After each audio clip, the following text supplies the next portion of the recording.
Hello, I'm Richie Hunley, and I'm here with Dr. William T. Luckey, president of Lindsey Wilson College, and he is here with us for our First Generation Friday feature. President Luckey, tell us a little bit about yourself. Okay. I grew up in Louisville, Kentucky. Was the oldest of three children. Neither parent had ever gone to college, so I was the first in my family to go. None of my grandparents or anyone else had ever been to school. But I grew up from a pretty much lower middle income family there in Jefferson County, and have three daughters myself now who've all gone to college. So it's kind of interesting how that transition takes place and the importance of an education and making that happen. So, where did you attend college? I went to Wabash College in Crawfordsville, Indiana. It's a small private liberal arts college, about 800 students, like I said, in Crawfordsville. Um, it's a great little private college. It'd be a lot like Center College here in Kentucky. It's an all-male school, believe it or not. My wife says she's the first woman I went out with, and so I married her. But anyhow, it's a great little school, and I have good memories of being there. Just loved it, and I think that's why when I got to work at Lindsey and got to continue that opportunity to help other students get an education, it just was a good marriage for us. Okay. So, did you participate in any clubs or sports or extracurricular activities? I did. I loved to play intramurals. That was a big thing. I was in a fraternity at the college. In fact, I was the president of my fraternity. I was also president of the interfraternity council. I played baseball all 4 years at Wabash. I was a student ambassador there, so I was very active and involved in clubs and organizations there, and just had a full social life in addition to trying to study every now and then. So, think back to your first year in college. Yeah. Tell us a little bit about what that was like. I would say I was prepared in many ways, and that I had had a good high school education, but the adjustments socially were the much more difficult things for me to try to adjust to. In that, I had to get myself out of bed, and I honestly I missed more classes than I should have, for that very reason. Doing laundry for the first time, things like that. I'd been spoiled and mom had taken care of me and things like that. And so, trying to balance, your account and try to figure out that you have enough money to make it to the end of the month. And, those were challenges for me to try to sort through. I remember being very lonely, here I was, I'm a big guy. I was not quite as big then as I am now, but I remember before school ever started, just kind of closing the door one day and crying because I missed my girlfriend, missed my dog, missed my grandmother, all of those kind of adjustments that you go through when you move away to college for the first time. It was just kind of helpful to just do that and then turn the page and try to move forward. But you had to put on your big boy pants and move forward and try to figure out how you're going to make this, make it work. And you were sharing some of the challenges that you had while you were in school. What do you think the biggest challenge that you faced was? Time management. There was so much more time on your hands in college. In high school it was 8 to 3, and then I went to practice, and then I went home and did my homework and went to bed, and everything was so structured. In college, there's so much free time. So, you might have an 8 o'clock class, and then you might have an 11:30 class, and then a 2 o'clock lab. So there's that time that you have on your own, and Tuesday, Thursdays, maybe 2 hours a day you're in class. It's just so different than high school.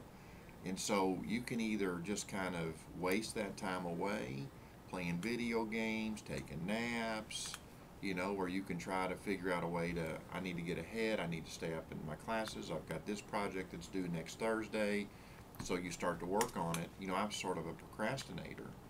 And, I wait to the last minute sometimes to do things, and that's hard to do in college. So I just, that was a big challenge for me to try to figure out how to manage all this time that I suddenly had. And I think that's a challenge for most of our students as well. I bet it is. But don't you like the opportunity to, that's, as an adult, I've got opportunities to manage that time.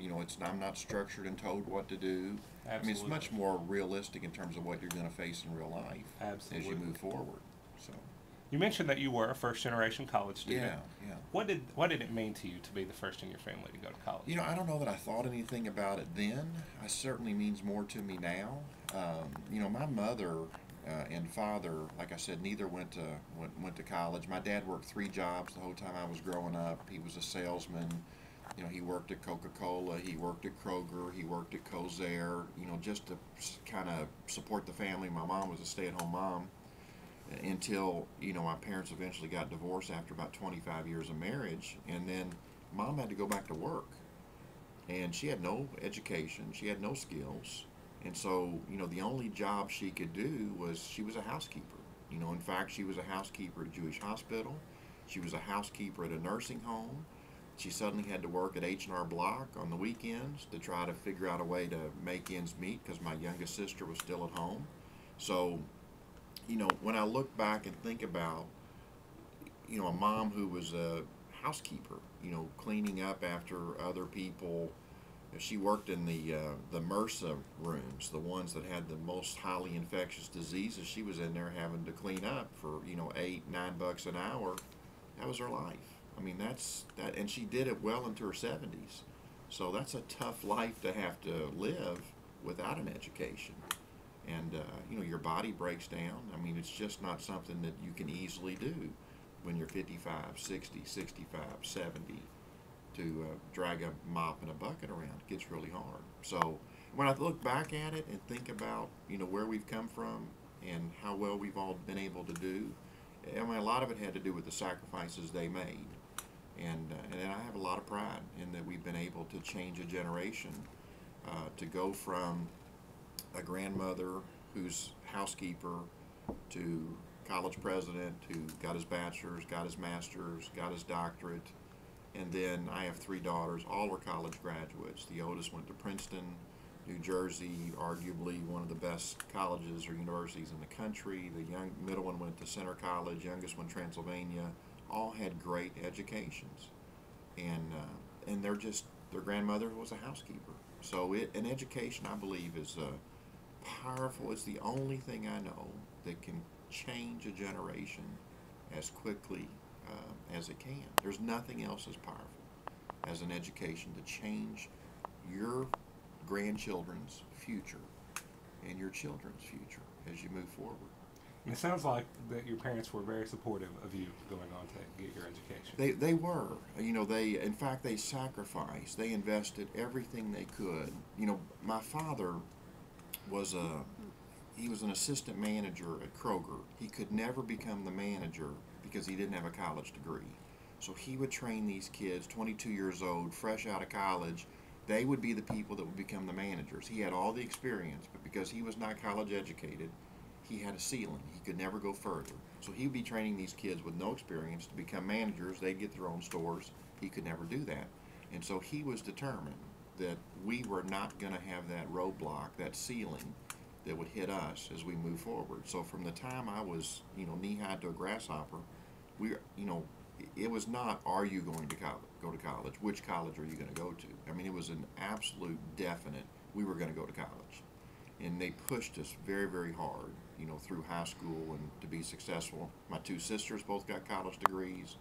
You know, one got her nursing degree. The other one, the youngest one, Tracy, is a graduate of Lindsey Wilson College and came here and has done well, is now the Dean of Admissions.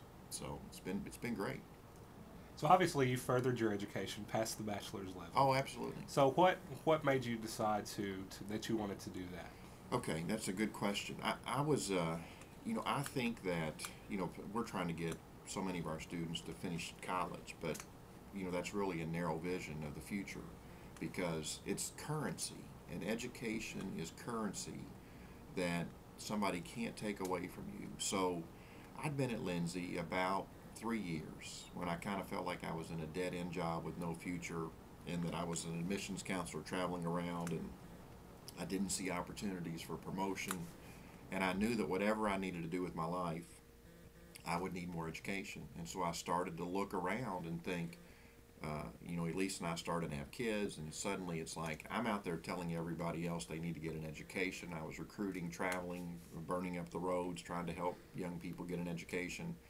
And it just kind of reinforced in my own life that a bachelor's degree is not enough. You need to go on and continue and get your master's degree, perhaps your doctorate. But that's sort of the new baseline moving forward. So, you know, it used to be if you had a high school degree, you compete. Now, at one time, if you had an associate's degree, you could compete. But it's really, you have to have a bachelor's degree. It's not an option anymore. You have to have a bachelor's degree moving forward. And I think the next step, as we look forward, you're going to have a master's degree to compete. Now, the question is, do you get the bachelor's, then go to work? Maybe your company will pay for it. In my case, we ended up having a donor that paid for my master's degree at Vanderbilt to get my MBA, and then the college paid for my doctorate. So if you come in and perform and do well at the job once you get your bachelor's degree and once you get your job, oftentimes, your business, if they believe in you and think you have a great future, they'll even fund that education for you. So that's an opportunity for students to think about. We do that here. We help people get advanced degrees. So our last question today Yes. is the one thing, the one takeaway. What would be the one best piece of advice that you would offer first generation college students? I think that we all come to college with a clean slate. Whether you come here with a 32 ACT and a 4.0 GPA, or you have a 16 ACT and a 2.2 GPA, it's a fresh start. And I think there's so much human potential in each of us, and the biggest difference that I've noticed is how people apply themselves. The harder you work, the more time you invest, the better you will do. And so if there's a wide gap in intelligence between you and the student sitting next to you, you just got to work 4 times harder. And you can overcome, you can compensate, you can get further ahead in life by working hard. I'd rather have a first-class person with an incredibly strong work ethic than, some genius who doesn't have a go button. Have a go button. Get out there and bust it and work hard is the thing I think that's going to separate you from the person sitting next to you. You just have to outwork everybody else. All right, Dr. Luckey, thank you so much for your time, and join us every Friday for First Generation Friday. Thank you so much.